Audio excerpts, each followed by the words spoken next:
They're free, so feel free to ask for one. It's called I Didn't See Allen Ginsberg at the Supermarket. The other day, I too found myself with a headache. I entered the supermarket seeking that which would heal the burning in my brain. And lo, the aisles were crowded with homogenized families, old and young, men and women, college students and professionals, all shuffling sheep, perusing the gushing shelves. But I didn't see you there, Allen Ginsberg.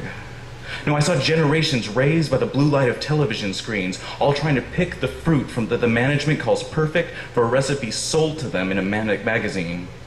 I didn't see anyone who gave a damn about whose callous hands brought the fruit to display, hands that daily slave under the whips of the burning sun to pull paychecks from the trees. I touched when I stumbled in my days a pocket of a drifting passerby, and I felt it empty, no pen or pad nestled in the cloth bed of the pocket, making sweet poetry, no chance for poetry like yours, Allen Ginsberg. And when I listened, I didn't hear Michael Jackson at the supermarket. I heard the flat murmuring of admirers. I heard the jealous whining of those who wanted to be him, but I did not hear the sparkling taps of anyone practicing steps in the aisles. The store was silent with the empty voices of complacent consumers. I did see Francis Ford Coppola at the supermarket.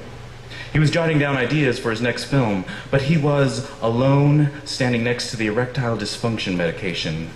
Under the fluorescent lights, the muse had appeared. She came with great gifts and mighty revelations that she laid upon his shoulders, but no one was there to help Coppola carry them.